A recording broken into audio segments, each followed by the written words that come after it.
Assalamualaikum warahmatullahi wabarakatuh.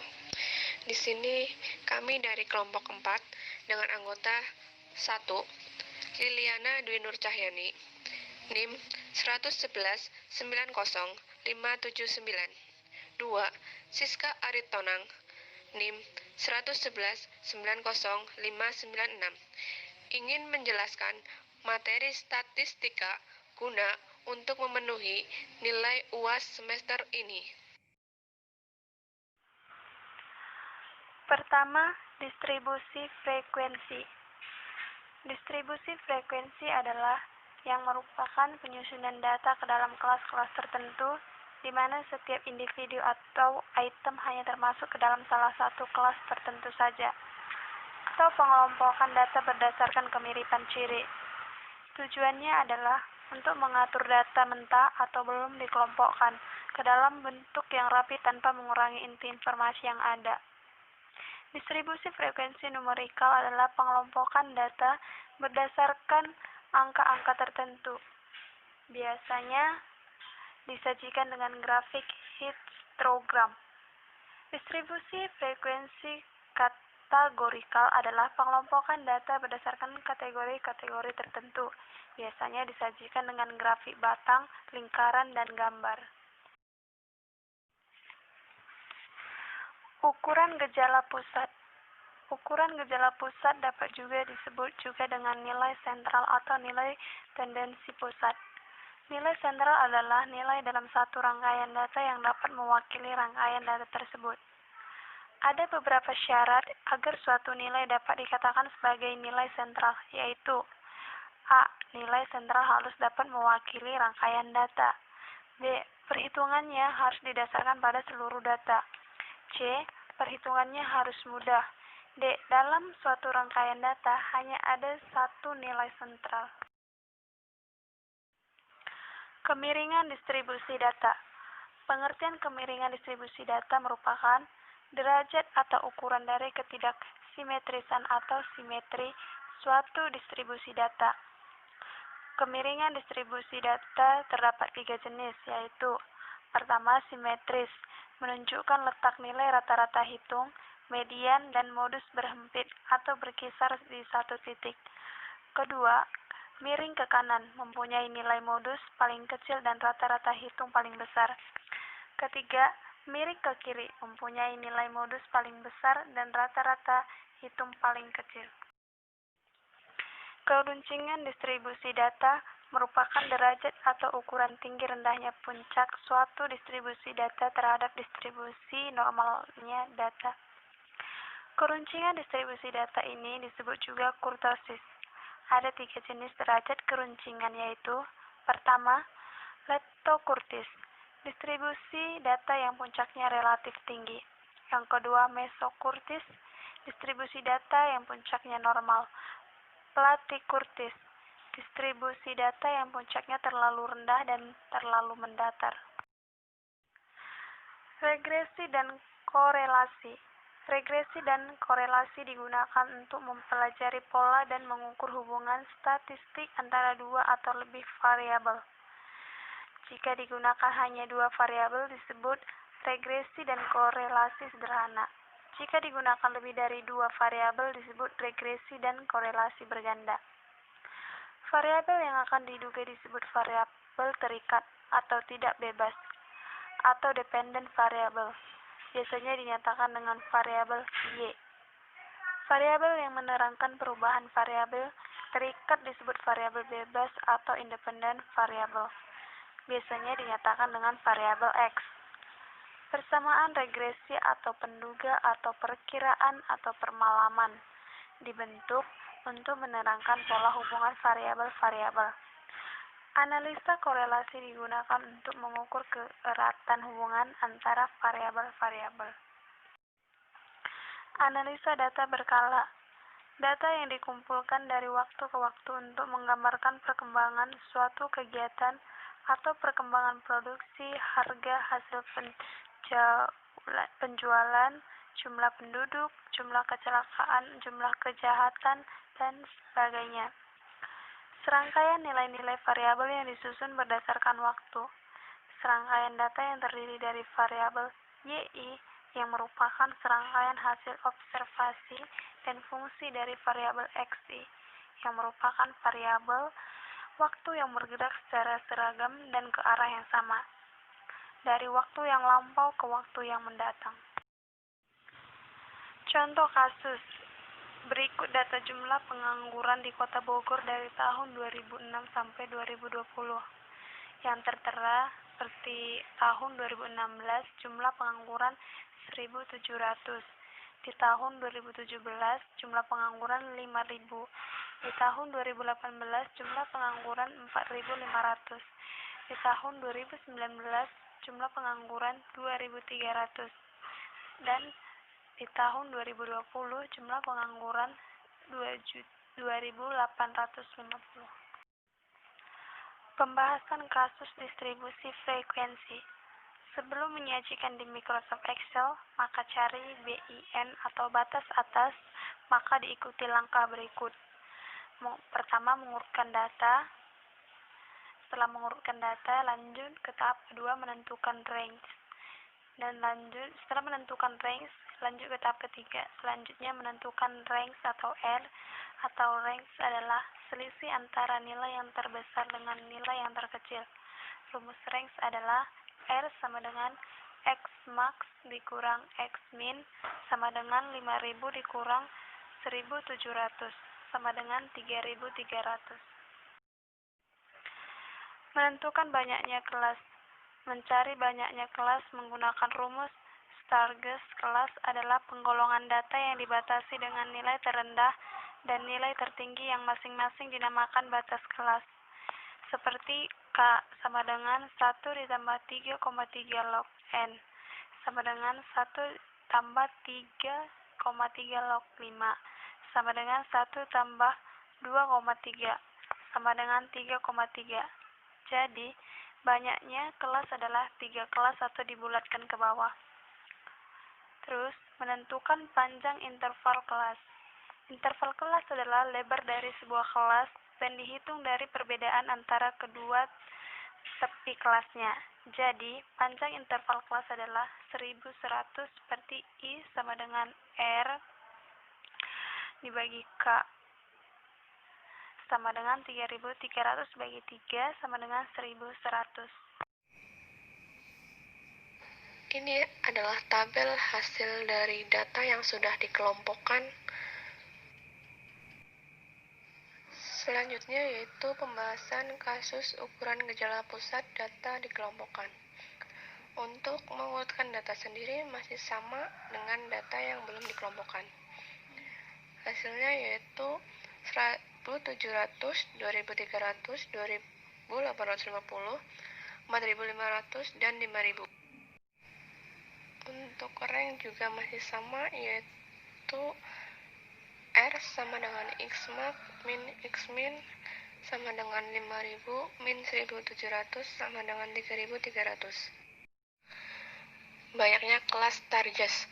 Untuk data dikelompokkan ini berbeda dengan data yang belum dikelompokkan. Bedanya di N. Kalau data belum dikelompokkan, N-nya 5 atau banyaknya data. Kalau N data dikelompokkan yaitu jumlah penganggurannya, yaitu 16.350. Sehingga banyaknya kelas Stargess K sama dengan 1 plus 3,5 log N sama dengan 1 plus 3,3 log 16.350 sama dengan 1 plus 13,9. Hasilnya yaitu 14,9 kita bulatkan menjadi 15. Panjang interval kelas. Panjang interval kelas rumusnya masih sama, yaitu I sama dengan R per K, di mana R 3.300 dan K 15. Karena ini data dikelompokkan jadi K-nya beda. Hasilnya yaitu 220. Rata-rata hitung, yaitu jumlah data dibagi banyaknya data. Di sini jumlah datanya yaitu 16.350 dan banyaknya data yaitu 5, sehingga hasilnya yaitu 3.270. Rata-rata geometrik rumusnya yaitu log G sama dengan log data ke-1 plus log data ke-2 plus log data ke N dibagi banyaknya data. Dari data tersebut diperoleh log 1700 plus log 5000 plus log 4500 plus log 2300 plus log 2850 dibagi 5, sehingga diperoleh 3,47984086, sehingga G sama dengan 10 pangkat 3,4798408006, hasilnya 3018,845. Untuk rata-rata harmonis rumusnya RH sama dengan N per sigma 1 per XI. Dari data tersebut N-nya sama dengan 5, sigma XI-nya yaitu 1 per 1700 plus 1 per 5000 plus 1 per 4500 plus 1 per 2300 plus 1 per 2850, hasilnya yaitu 2793,296. Selanjutnya yaitu median. Rumus median sendiri yaitu tepi bawah plus setengah N min frekuensi sebelum kelas median kali interval kelas dibagi frekuensi kelas median. Dari data tersebut mediannya kita bisa peroleh yaitu tepi bawahnya 2800,5 plus setengah kali banyak datanya 5 min 2 per 1 kali interval kelasnya 1100, hasilnya yaitu 3350,5. Selanjutnya modus. Rumus modus yaitu tepi bawah plus selisih frekuensi modus dengan frekuensi sebelum modus dibagi selisih frekuensi modus dengan frekuensi sebelum ditambah selisih frekuensi modus dengan frekuensi sesudah modus. Dari data tersebut kita bisa peroleh modusnya, itu kelihatan ya, ada dua, yang kelas 1700 sampai 2800 sama 3901 sampai 5000. Untuk rumus modusnya yaitu diperoleh 3900,5 plus 1 per 1 plus 2 kali interval kelas 1100, hasilnya yaitu 4267,2 atau 1699,5 plus 2 per 2 plus 1 kali 1100, hasilnya yaitu 2432,8. Bahasan kasus ukuran penyebaran data. Untuk kuartil 1, 2, 3 kita mencarinya kuartil 1 misalnya yaitu tepi bawah kuartil 1 plus seperempat kali banyaknya data dibagi frekuensi sebelum kuartil 1 dibagi banyaknya frekuensi kuartil 1 kali interval kelas, sama dengan kuartil 2, yaitu bedanya di kuartil 2 yaitu setengah kali banyaknya data, kalau kuartil 3 yaitu 3/4 kali banyaknya data. Untuk Q1 sama dengan 1699,5 plus seperempat kali 5 min 0 bagi 2 kali 1100, hasilnya 1837. Untuk Q2 yaitu 2800,5 plus setengah kali 5 min 2 per 1 kali 1100, hasilnya 3350,5. Dan untuk Q3 yaitu 3900,5 plus 3/4 kali 5 min 3 per 2 kali 1100, hasilnya 4313. Selanjutnya desil atau 1/10. Di sini kita akan mencari desil ke-6 yaitu 2800,5 plus 6/10 kali banyaknya data, yaitu banyak data ada 5, min 2/1 kali interval kelas 1100, hasilnya 3900,5.